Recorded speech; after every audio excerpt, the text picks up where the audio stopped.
Hi, welcome to this self-teach module, and in this module we're focusing on listening skills. I'm Dave Algio, your facilitator, and if you've attended any of the other sessions, whether the bite-size or the self-teach, you no doubt have heard me banging on about the importance of listening skills and really talking about how it's actually probably one of our super skills that are really, really worth developing as a leader. So we're going to explore this in this particular module. So what to expect? As usual with my modules, what I will provide you with some models, tools and tips and some reflective questions. And I do encourage you to apply yourself to those reflective questions to give yourself a fighting chance to absorb and retain the information that we talk about, and then some post-session resources and exercises. You'll find that there is a workbook which I encourage you to download, but what I would encourage you to do in terms of using this module, as always, is to block out enough time to watch the video, to pause it when need be, and conduct the exercises, and to think as well. Complete the exercises and feel free to pause and rewind at any time, and also complete the post-session activities. If there's any that haven't been completed through, you might find that as you work through the workbook, some of the activities I don't specifically mention in this video, you'll do anyway, that's fine, but consider using it afterwards as well. And then drop it into the planned Q&A sessions where you'll meet somebody like me or another expert in a particular topic where you get a chance to deep dive on some of the issues. So in this session, what we're going to cover, we're going to look at what we mean by active listening, and then look at some common listening errors. And this is where I would like you to get honest with yourself and see which ones you might fall foul of yourself in terms of doing. We're going to look at the LEAPS model, which is simply an approach to effective listening and give you a bit of a direction of travel for when you're listening actively with purpose. We're then going to look at the nonviolent communication model, which I think is a useful model. It can be really in depth, so I'm only going to give you the headlines to it and really give you enough to understand how it can assist you in listening with a purpose, which is where the time to think and encouraging others to think can be really useful, and give you enough to be able to do that effectively. Each of those, the nonviolent communication model and the time to think, are processes and models and disciplines in their own right that I want to introduce you to. And if you're interested, you could always dig into more. There's a couple of references that I will give you in the workbook, and I'll reference as we go through. But I want to give you enough that you can see how they can add to your toolkit as an effective listener. For now, what I want to do is to consider that phrase active listening. What do you think it means and what's involved? What skills or what things do you need to do as a listener to be active listener as opposed to passive listener? What do you think? And then we'll explore it after the timeout here.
So active listening is the careful listening and the observation of non-verbal cues or signs. And there are basic ingredients. Firstly, one is being in the room. And what I mean by that is being fully present.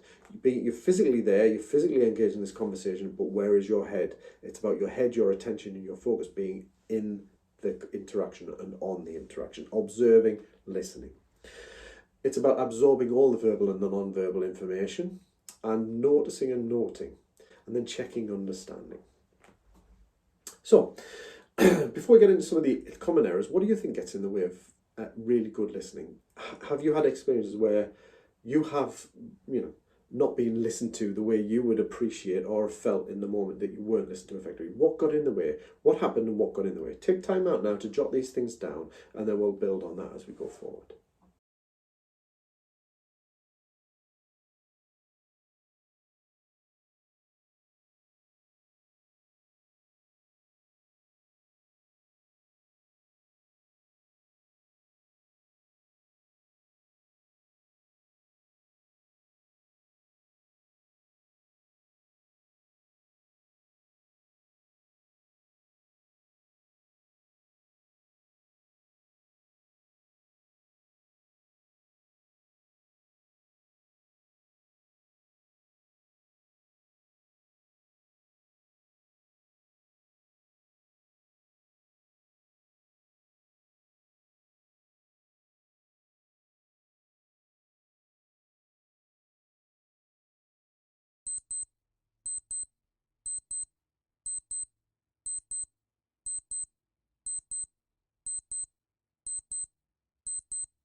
Okay, so some common listening errors. We've got a few here. Rehearsing. Now, rehearsing is, I think many of us have done this when we've listened to a conversation and we kind of think, oh, I know where this is going, and we start to rehearse in our head what we're going to say next. Or we already know, we're not necessarily that interested in what they're saying, even though it might be projecting that we are, and we're thinking about what we're going to say, because the conversation is not about them, it's about me. So sometimes we do that. Let's be right, we do that. So do you spend time rehearsing in your head and therefore not actively being present to the conversation? Do we find ourselves falling into judging negatively or stereotyping? And this can happen across all range of things. But what we're talking about here is kind of that tendency as human beings to jump to a quick category or label for a situation, person, or a problem. And the reason is that because, in evolutionary terms, we've had to think on our feet and be very quick. And actually, life was probably far less complex back in them days. But now we have a lot of complexity, and just because somebody presents as what we think is one thing doesn't mean they are. And labeling can be both destructive and damaging, as we know, but also just misguided and misleading. So we need to recognize when we do that and work on our unconscious bias that might be informing those judgments. Identifying with is, it's kind of the same in the sense that we might be listening to somebody who's telling us about an experience, or telling us about an experience first, in that we've experienced that before. So I know what that's like. I've been there and know how they feel, and we can kind of start to really identify with them. And in a way, there's a little bit of empathy in there, and I do talk about empathy shortly. But the problem is, in identifying, we assume, or we may are at risk of assuming, that our experience and how we felt is exactly how they felt. And actually, we're all different. We all process and see the world differently. Their experience, even if it's a shared, similar sounding experience, will not be the same as mine or yours. So it's about identifying with the experience and being careful not to do that, but also identifying with the person. Perhaps they're similar looking to us, they say similar backgrounds or similar hobbies, enthusiasms, whatever. We can identify, and that's natural again, but we've got to be careful about that becoming a very negative thing or hampering the interaction. I identify, so I know who they are, I know what they're about because I'm just like them. So we need to recognize that that is a tendency within listening and connecting with others. Advising. It's that tendency that some of us have, and I know I can be the person. I've had to work hard on this, particularly over the last few years. I've completed my master's in coaching, done a lot more coaching, is to not jump into the solution providing mode, or to jump into, well, you need to do this or you should do that. And to recognize the power of the other individual or the individual in self-organizing as they talk and identifying their own solutions and options and encouraging that, and not being so quick to jump in and offer solutions. The need to be right, I guess that's where we might be starting to disagree and tempers raise, and it becomes not about what we're discussing but about being right. And that's when we can start again in that position of arguing a point and forgetting the point of the whole conversation in the first place. Derailing or placating are two interesting ones as well. Perhaps we're engaged in a conversation that's just in an area that's really uncomfortable. I might be hearing uncomfortable things about me. I might be hearing things that I feel uncomfortable for them, or just generally that this is not a topic I want to be talking about. So we kind of either gently or not so gently derail it and shift it onto something else, shift it onto a different topic. And actually we can leave that person feeling like, because they notice, they know that. And placating can be particularly, placating can be a temptation as well, where, we find ourselves maybe at the brunt end of a complaint, or somebody who's angry or upset. They might be angry or upset about something else, and we end up moving into that mode of, don't worry about it, we'll sort it out. Oh, it's nothing, it's fine, we'll get it sorted, don't worry, I'm really sorry, I'll do. And we end up doing that rather than just listening and being present with the challenge, the issue, and the discomfort, to then work through more constructively. And this is where you'll find the mediation and the conflict resolution modules that I've done, self-teach modules, useful in that as well, and some exercises in the workbooks for those. Distracted, I guess that's probably one of the biggest challenges today, isn't it? We've got phones, we've got email, we've got all sorts of different distractions. Might be in a place where there's lots going on, and just we're finding our head is just not in the right place because we can't be present on the conversation. And then jumping ahead, we all think at different speeds, but often when somebody's talking, we can think far faster than we can communicate and talk. So as a listener, we're often calculating, where's this going, what's happening? And I know this, and we're jumping ahead and assuming what it'll be. There's two things. One, we might assume wrongly, but two, we might find ourselves getting distracted because we're jumping ahead and rehearsing our response. We know this, and we end up jumping ahead, zoning out while the person catches us up with their conversation. And we're not present. So those are common errors, but it's worth thinking about and just having a look at those. What of those common errors do you find yourself engaging in? Be honest, take some time. And if you're not sure, ask somebody trusted what they feel that you might be engaging in terms of the listening errors.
Hopefully that's been useful, and if you're honest about it, it can be difficult to confront some of those things. I only through really practice and doing my coaching practice over the last few years in particular did I come to be painfully aware of some of my listening faults. So permission to be human, don't be hard on yourself. Recognise this is just natural for humans. But as I said, this is a super skill for leaders. And that, along with questioning, they're a powerful combination. So in terms of listening, I find the LEAPS model is a useful reminder of some of the elements that we can bring to an interaction that can help enhance the interaction and the listening process. First thing is listen. Obvious for the L, but what I mean by that is actually listen.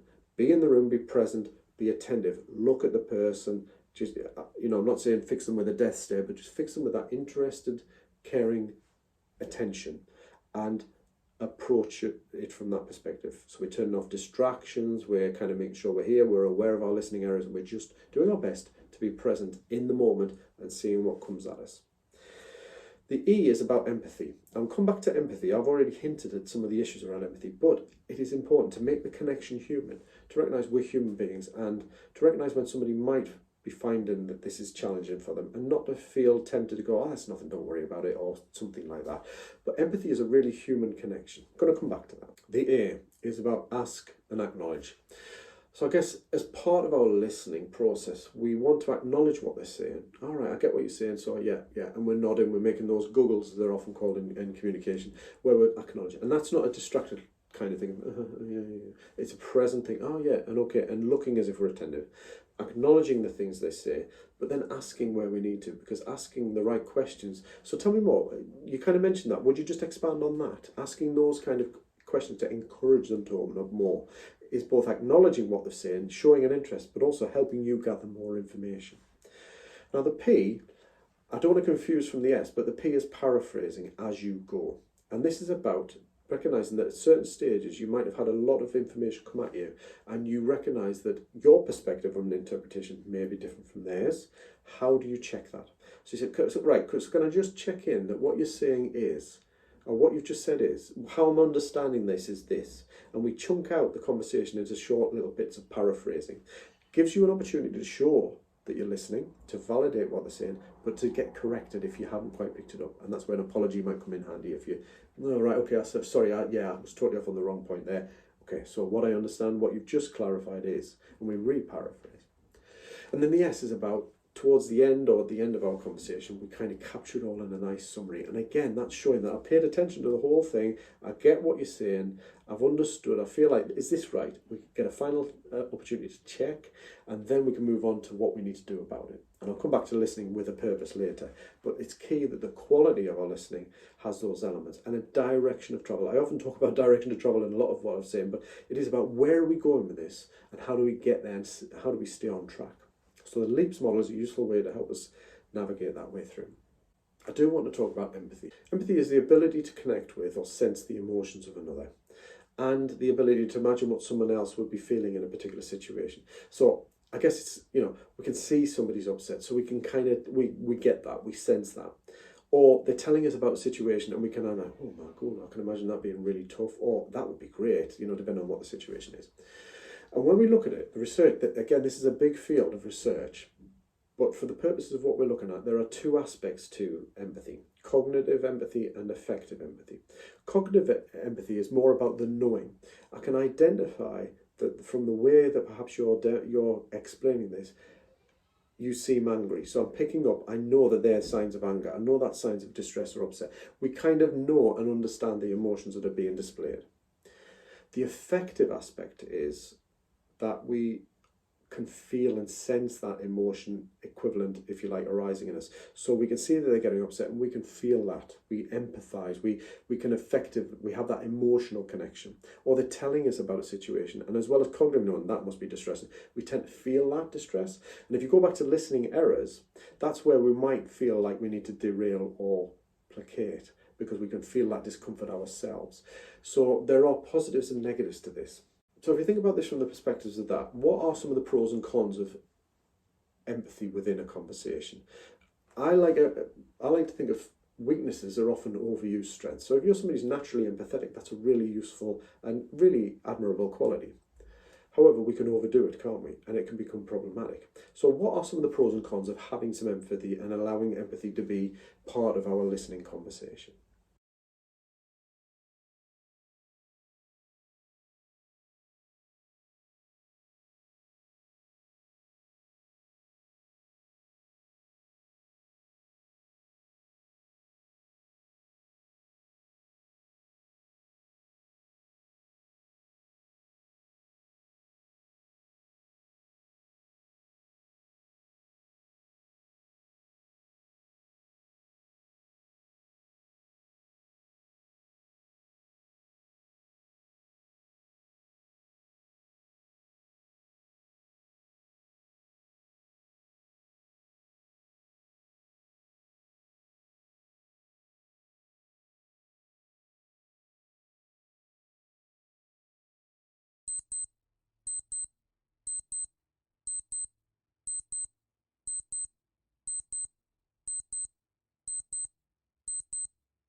Okay, hopefully you've jotted a few things down. I might have given a couple of clues in my explanations before, but we'll look at the pros and cons. So the pros, firstly, empathy can help build rapport. And what we mean by rapport is that connection. This person cares about me, this person's interest. I like this person, I can relate, or I can share with them my issue.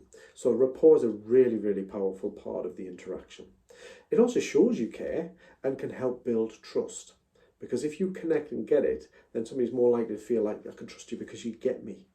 And that's where it can also be motivating to you, because if you genuinely have empathy, we're talking about genuine empathy, not faking it here. If you genuinely are empathetic, it can motivate you to support in ways that perhaps just knowing it's your responsibility as a leader to sort, you can be motivated towards supporting that person at a deeper level. So it can be really, really useful. However, let's move forward to the cons, because this is where I think often we can overcook it. We can over-identify. So those feelings we can sense, we might start to draw in past experience and know when we've experienced that. Might not be the same experience, but we start to have an emotional identification. And when we over-identify, we risk assuming, we risk becoming the rescuer, or risk taking on that role like this person's in so much pain, oh my goodness, and we end up kind of trying to save them rather than support them in helping them to solve the problem. Because as a leader, as you'll see in some of the other modules, I talk about your role is not to be the fixer, the counsellor or the therapist or the rescuer. It's to empower and support them to find their own solutions and options that can help them remain empowered and solve the problem. We might find that with that empathy, we stereotype. So, we might find that because we identify with them, we empathize with them, we start to put them in the same categories we put ourselves in, for example. And the other side is you can also feel overwhelmed by it, because if you empathize and it becomes too much, that feelings can start to overwhelm you, and you can actually you are having the same kind of responses, perhaps not acutely if it's a particularly challenging situation, but you're still having that and you can experience overwhelm, in which case you're not going to be effective as a leader and as a listener with a purpose. So we've looked at what empathy is, some of the pros and the cons, and it's just something to factor in, to bear in mind. How do we kind of keep away from the cons but still emphasize our natural tendency to be empathetic towards other human beings? And this is where I think a few little tips and techniques can help us kind of keep it on the level of how do we keep it as an interaction where we're listening and encouraging them to connect and sort of manage ourselves. So what we can do is we can be encouraging. Now, how are we encouraging? How can we encourage somebody to keep talking? Now, if we recognise that that tendency of being over empathetic might be to lead us to rescue or lead us to derail or placate, we can step back from that and recognise that what we need to do is just hear, just listen. Let's hear what they've got to say. So encouraging somebody could be asking questions like, can you tell me a bit more? Can you just expand a little bit more? Tell me more about that. What happened then? And take me through it fully. So we can ask some general and encouraging questions. We can then start to narrow in and clarify. So if we know that in terms of a direction of travel, encouraging and clarifying is then clearing up some points. So when did this happen? Or, when you said that, can I just check? And we're checking in on using some of those questions. Restating is a bit like that, paraphrasing, but we're kind of just saying, so you would like to. So what I understand is you're asking me for, or you're saying that this happened. We're restating what they've said so that we can just get clear on a bite-sized part of the conversation that they had. Reflecting back is where we can reflect back in a way that demonstrates our empathy, but keeps us a little bit detached. And I don't mean detachment as in cold clinical detachment. I just mean keep us away from that emphasizing the empathy. So reflecting back is kind of acknowledging what you see rather than assuming what is there, or that because what you feel a certain way is how they feel. So you seem very upset by this, so I can tell that you're angry. I can see this is really important to you. So we're reflecting back the emotion without necessarily saying, I know how you feel, which is not a great thing to say. So we're doing that. And then summarizing, as I said with Leaps Model, is just kind of capturing everything and kind of coming back. So these are the main points that we've covered. Is that fair to say? And then validating, which is important at the end, is kind of just saying, right, so thanks very much for taking the time, and I really appreciate what you've said. So let's just take these points out, and I appreciate you telling me this. Thank you for that. Let's see what we can do with it now. So we're moving away from the listening process now to action, but we're validating them. I don't know about you, but have you ever had an experience where somebody's listened to you, or seemingly listened to you, but doesn't seem to have really got it or acknowledged how important it is to you? You feel sort of let down. Half the job's not been done. I might have talked about it, but there's no acknowledgement. This was actually serious to me. So validating isn't about necessarily over empathizing. It's just saying, so right, okay, thanks very much for sharing that. I can see that that's important to you. It's really important that you've shared it. Thank you so much for doing that. So we're kind of validating that. Okay, so we've looked at some tips there. What we need to do is just explore a little bit deeper about how we can understand and what we're looking for when we're listening. And this is where I feel nonviolent communication is a useful area to step into. Now, nonviolent communication is a concept and a process and an approach developed by Marshall Rosenberg, who was the author of the whole process, but the book Nonviolent Communication. Great book if you want to take that up for some further reading. And I guess the basis for nonviolent communication is recognizing that we're all human and that we all have very human needs. And needs are the driver of our human behaviour. And that's one of the key assertions that Marshall Rosenberg talks about. It's those needs. And when we're talking about needs, we're not just talking about the basic needs of food, water, clothing and warmth and safety, in terms of Maslow's hierarchy of needs. We're talking about that need for respect, dignity, and those kinds of things. And what he talks about particularly are the key human needs in this respect of autonomy, reliability, freedom, and peace. And we could relabel and look at that, but what he argues is that they're some of the core ones. They're not the universal and exclusive ones, but they're key when we're talking about how communication can go wrong.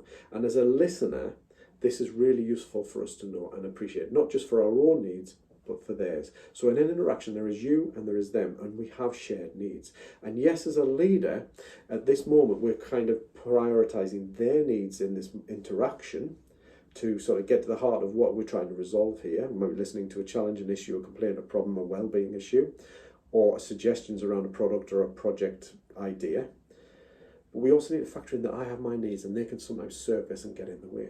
And what Marshall Rosenberg talks about is that feelings, the emotions that can arise within us and in them, are signals that there's been a need unmet. And violence, as he talks about, and in this case, he talks about violence as in physical violence, but also verbal violence. For the purpose of these sessions, we're talking about that verbal violence, or just the escalation towards that of, as feelings get, people might get angry, upset. And if you look at the conflict resolution and the mediation modules, you'll find that I explore that escalation process in a little bit more detail. But violence, or verbal violence, or the escalation towards that, is an expression of needs unmet. And as a leader, the two-way process of recognizing our own needs that we might have arising, the feelings arising in us when we're having this interaction and listening, but as importantly in the moment, recognizing the unmet needs that they might have is where the real opportunity to really listen effectively, but listen with purpose, can help. And I guess that's where, how could it help? It's about recognizing the unspoken pain and encouraging the articulation of it.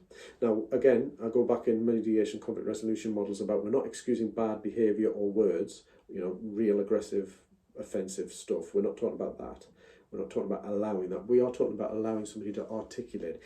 You appear angry. Do you want to tell me some more about it? Yes, I'm angry. And kind of keeping it in that, yes, higher level, but just that ability to articulate it. That could be a real powerful opportunity for an individual to express and find that at least their recognition of that emotion is being met. And then recognizing your own, because if you're feeling something, it might be recognizing that actually, I'm feeling uncomfortable with this. I might be prone to fall into one of the listening errors, fixing this, suggesting it, over-empathizing, placating or derailing. So, and how do we do this? Well, the first thing is recognizing that our feelings are different to our observations. And what do we mean by that? Well, if as an individual I'm talking and I'm articulating something, I'm feeling angry, then I'm more likely to be responding from my feelings about an incident. So I'm recalling an incident, such and such didn't do something I asked them. And my feelings, I'm angry at them, I feel like they've let me down, they're lazy. So I'm more likely to articulate that than simply observe. I asked them to do something, they didn't do it, and this was the situation. So we are more likely to park that, the observation, and work in the emotion side. So as a listener, that's useful to understand. And as a listener, but also in our own kind of interactions, recognize that we need to stick to observation. Understand that emotion is valid and important to allow to flow out, but to recognize that we need to come back to the observation and stick to the facts. And to encourage that rather than the evaluation or the judgmental side. So when Marshall Rosenberg talks about evaluation, he's talking about how we make an evaluation based on how we feel about a situation rather than what we actually observe in the situation, tangibly and accurately, that we know happened or was said or not said.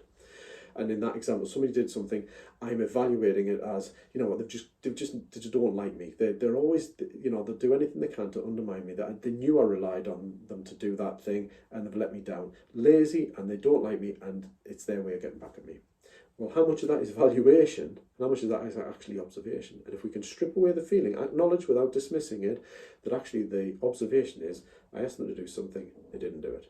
Then we can maybe park the emotion or work with the observation to look at alternative explanations and work with that. And that's pretty much the principle of the MVC. A lot more to it if you dig into it, but I think in terms of listening skills, this is useful for us to be aware of. When we're listening to somebody else, we need to start thinking, right, there's feelings here. How do I validate them? How do I allow them to vent and air so they're surfaced? And how do I get to the unmet need? There is the observation of what happened, but what is the need? What are they feeling behind that? Because that need is, and for me in that example it might be, I have a need to feel like they respect me and that they value me enough to do what I'm asking them to do. So that need is there, and we can work with that need rather than the emotion. Okay, so this is probably a time, because there's a lot there, to pause and take some time to consider the case study and the workbook. And I think this is useful just for you to take some time to think and work through a little example and identify what is evaluation, what is feeling, and that kind of thing. So take some time to work on the case study and come back and we'll pick up from there. Brings us on to the listening with purpose, because the point of this is to get the information out, to encourage them to validate the fact that they have some feelings or maybe an unmet need, to acknowledge that and to get the information that we need to use. And then it's about, well, what do we do with this? Why? What is the point of that if we're not going to use it for something or help them in some way or move things forward? So what I'd like you to do is just take some time out. What are some of the interactions you have with your team where listening is required from you? And what do you feel are the point of the listening process? What do you feel that they are wanting to get out of it? And again, this might sound obvious at the face of it, but actually it's useful to just think, right, sometimes they just want to have a good and just let somebody know and get it out of their head.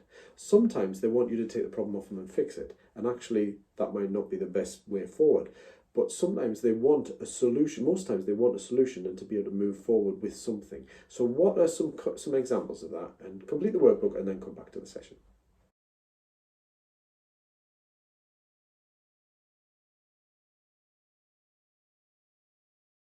Okay, so as I say, as the words on the screen say, ultimately it's about, as a leader, helping us move towards a resolution, or helping that individual identify the issues and encourage them, empower them to identify some potential solutions and ways forward. And again, as I say, some other modules will help you with that. But the idea is that there is a point, there is a purpose. It's not just a sheer indulgence, although it can be nice just to be listened to for the sake of it. But there is a point. It's about towards a greater understanding or a solution or something. And that's effectively why, as a team, we're working towards purpose and a direction. Within that listening is why it's such a powerful tool, if we know what we're doing it for and why. So I want to move on to the time to think process. Now, I've given you loads of tips and tactics and ideas to think about. And what I want to flag this up as is, this is a process that may be another step onwards. And it may be something that you don't feel as if you're ready for, or don't quite see how it can fit into the toolkit that you've got at the moment. And I appreciate that. I want to just give you it as an initial concept. You can do some further reading around it, and as a tool that can be really useful, particularly for individuals where you feel like, they could really be, we could work in partnership on this time to think process. They would be up for this. They get it. You've encouraged them to think of some ideas and what have you, and you can then bring them into the time to think process, explain it and say, this is what it's about. You seem to like the idea of taking on board ownership of your problem and come up with some ideas. And you're coming to me with another one. How about we engage in this process? So this process is actually a coaching process. You don't have to be a coach, but I think if you take principles and have a go at it, it can be really useful. So the time to think process, devised by Nancy Klein, the book Time to Think is a really useful book. One of the key things that stood out is this quote: the quality of a person's attention determines the quality of the other person's thinking. So it's about what we can do. It's this listening and being in the room and validating, all that kind of thing, but being present and giving somebody the opportunity to just verbalize, to get it out here, and to self-organize as they do so. Because one of the challenges we have is if we carry a lot around in our head, it's incoherent, it's mixed up with so many other demands, that if we're given an opportunity just to talk about an issue, get it out there, and then narrow in onto something, we can self-organise and we can really come up with some creative ideas and solutions. So that's the point of the time to think process. And it can be, as I say, useful to build into the toolkit if you feel confident enough to do so. The key components. Now, there are 10, but I'm going to give you 5 for now, because some of the others are kind of implied in what we've talked about before. And these are the essence of the process. If you want to dig into it deeper, the book itself is really good, so go for that. But it's about attention, and that's probably implied in what I've already said. It's about being present, being in the room, and giving somebody your attention.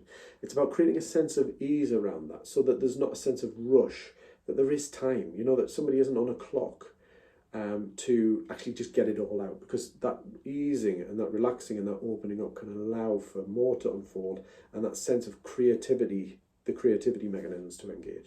It's about picking the right place. So where are you going to do this? It's likely to be somewhere where you're not going to get interrupted or distracted, somewhere safe and neutral for you both, but somewhere that is encouraging that relaxation and that ease of interaction. It's about encouragement, so encouraging somebody to keep asking. Now, I've used this as a coaching technique for a number of different clients. It's not a universal technique I use all of the time, but it is something I've used. And what I've found is people aren't used to it. People aren't used to being listened to. People aren't used to being given this kind of time. And what happens is they'll often say, so that's it. So yeah, they'll run dry with what they've said. And then I'll say, okay, so is there anything else you want to say? And we'll sit quietly. And we've already prepped, and I'll talk about preparing somebody for this. But even so, that pausing and being comfortable with the silence, allowing them to go, give themselves permission to continue to explore their thoughts, and you can see the eyes working as it dots around thinking, and then more comes out. More comes out that's a little bit more nuanced, a little bit more detailed, something different perspective. That encouragement is where there is some, I don't want to use the word magic, I guess, but something happens that allows them just to dig a little bit deeper and to allow things to come out. And then we move into incisive questions. And there is a format for this, which I'll give you, and it is worth practicing. And again, I've used this, and it can be really, really powerful, actually. But the point of the incisive question, as we've moved in through the conversation, is to then give that person something, a really effective question that gets to the heart of one of the limiting beliefs or something that they may have surfaced during the conversation, and get them to encourage to think of options. And that incisive question then opens up another way to that problem solving, that creative generation of ideas and thoughts. Really, really powerful technique. It does take practice. That's why I said it's not something that if you don't feel ready to do, come back to this later if you wish.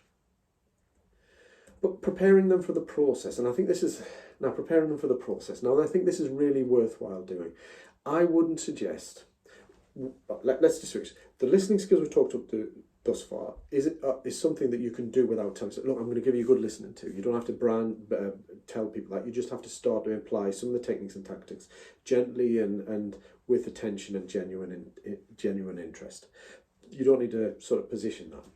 With time to think, my view is that this is the next step on, and if you've got individuals within your team who think could really benefit from this kind of time, you prepare them, you inform them, you tell them what you're going to do. I tell each of my coaching clients, if I'm going to use this technique, what I'm intending to do, is it okay? Here's what it is. What do you think about it? I'll even suggest the book or send them I've got a little sheet that I have, which is in the workbook, as well as a tool, to kind of let them see what I'm doing, show my working out. Now, you might think that might remove some of the magic of the process, but it doesn't actually. It prepares them, and yet still stuff happens in those interactions. So what we're talking about is prepare them to expect the opportunity to think this through, because people are not used to it. If they're not used to being given quality attention and encouraged to think for themselves, and I don't mean that in a patronizing way, I mean that in a genuine, intentional way, they need some preparation because they're not used to it, and they need to just prepare themselves, because during the interaction they will need some reminding, even if it's reminding themselves, it's okay for me to just do this, to be, for me as the listener, to sit silently, perhaps for even up to a minute and a half, even longer, whilst I see thinking is happening. So prepare them. Then remind them that it's not about you as the listener providing them with the answers. It's about encouraging them to think through to the solutions themselves. And again, this might be totally alien to so many of us, and that's why it won't work with everybody, because they may not be ready for it, may not be used to it in the right place. It's about picking the right person. I've certainly worked with people for whom this has really worked well. I've worked with others where I've abandoned the process because they're not ready just yet. And that's not a negative on them. It's just because we need to adopt a different style of coaching or questioning or focused in, whatever. This process is maybe something I have done later with them. Okay, so the process. I'll give you the headlines and then we'll kind of dig through each one as we go. And you'll find the workbook has explanations of this, and also a resource where you can use it as a bit of an aid memoir, even to make notes as you go if you're having an interaction like this. Firstly, it's about encouraging them to say everything, and I'll expand on that a little bit. And then it's about checking in as once they've said everything, you've encouraged them to say more. Is there anything else? We then start to say, so what do you want specifically from this meeting or interaction? And we get them to think about that and then articulate that. Then keep articulating it. And as we're listening, we're looking for a limiting assumption, something that there may be more than one, but we're looking for a core one where in their way they're talking, they've made an assumption that is not necessarily fact. It may be true, not necessarily fact, but it's an assumption that seems to be getting in the way. It might be something to do with study, for example, get the workload it's getting in the way, and they've just assumed they've got no choice but to work through and do it the way that they've been doing it so far. Burn the candle at both ends, or burn the candle throughout the night to get it done.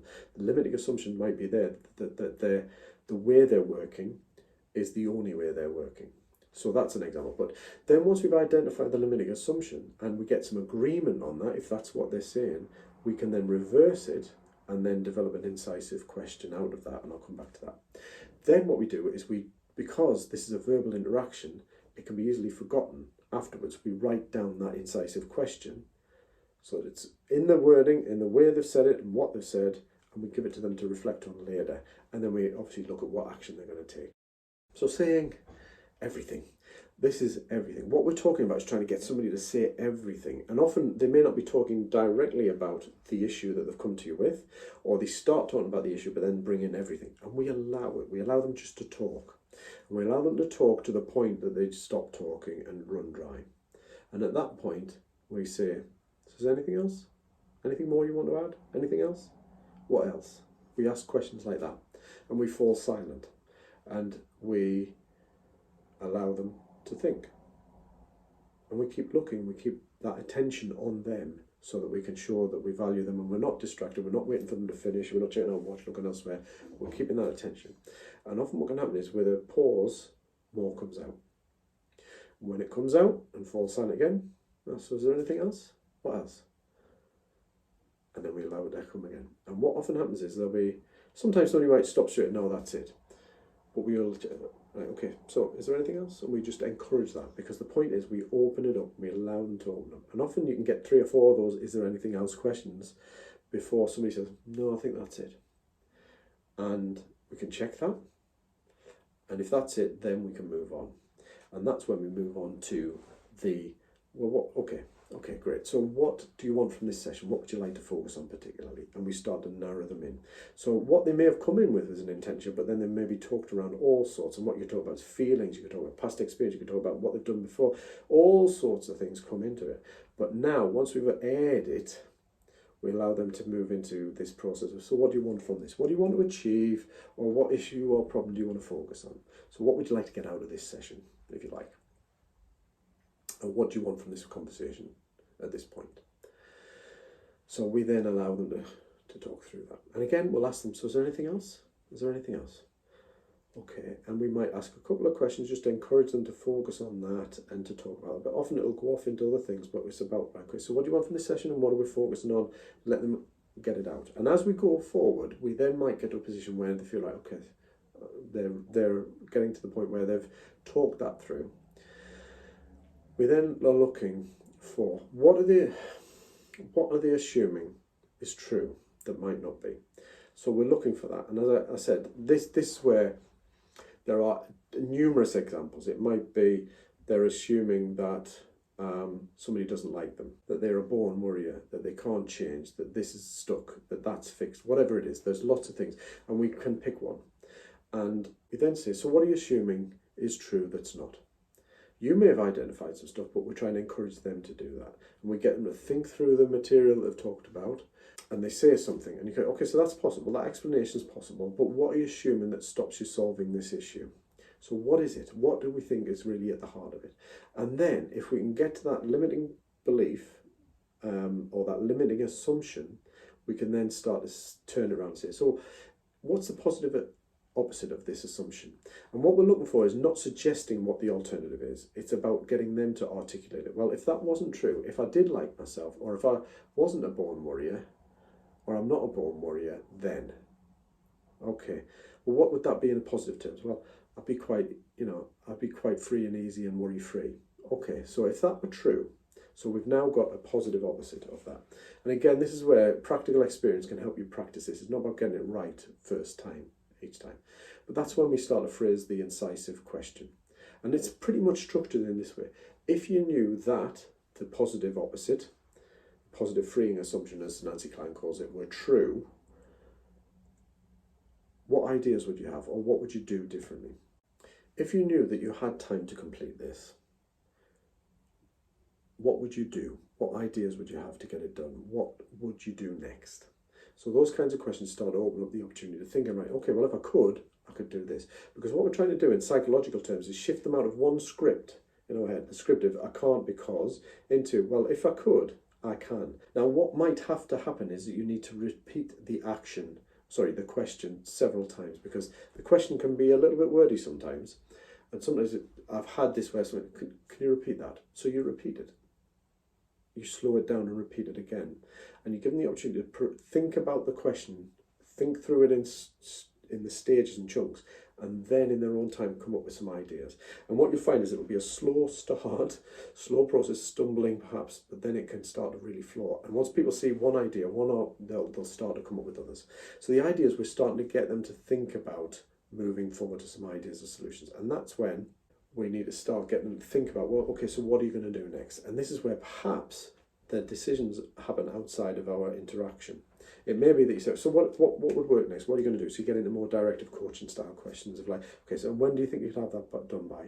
But what we don't want to assume is that that's all, and that the thinking won't continue. So we give them the question, we capture it in its exact wording, we give them it to take away and encourage them to think about it. And some will and some won't. I've had it where some have, and they've come back with some even bigger suggestions and ideas. But what can happen is the thinking will happen subconsciously and outside the process of the conversation as well.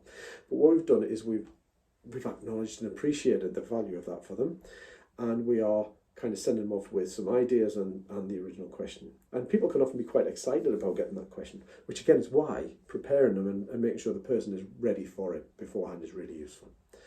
The key thing is, if they're really struggling with this, you've tried it and it's not working, don't cut them adrift and think, right, it's not working, and we'll just give them a listen to. If you do need to move into, okay, so let's just think about, right, what's the issue?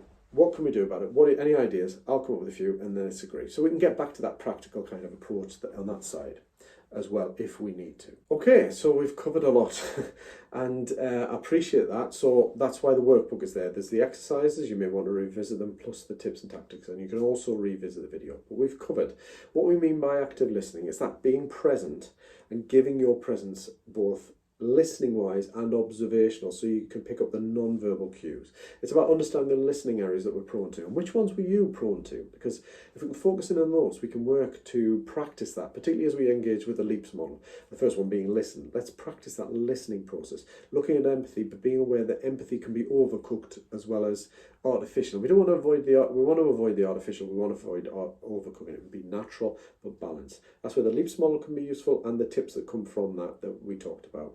The non-violent communication model is about just really grounding the fact that when we're listening, we're not just listening to what they say, we're listening to the emotions that are evoked and what their need might be underneath. And we're trying to distinguish between the feelings, validating them, looking for the unmet need, but also then looking at the observations from what they're saying, what actually happened rather than what's their interpretation. We look at the time to think model, which again is that kind of step into a little bit more advanced, where with the right person you could practice that, and it's quite amazing what you can get from that process as well. So I guess the question is, what next? Review your activities, complete the exercises that you haven't or that still remain in the workbook. Take some time out to think about what aspect of active listening do you most need to practice, and who could you practice it on, and what listening approach could you do with your colleagues? Which one would you like to try and experiment with? As I said, it's a super skill for leaders to develop. I'm not perfect, and I've learned a lot in the last few years, particularly in engaging counselling, coaching, practice, but even so, it's still a work in process. I still fall into those bad habits. So give yourself permission to be human and kind of keep it as a practice, and recognise you're going to make mistakes with this. So download the PDF workbook if you haven't already, complete the after section activities, and consider dropping into the Q&A sessions as well, in person or online. And I hope that's been useful. For now, take care.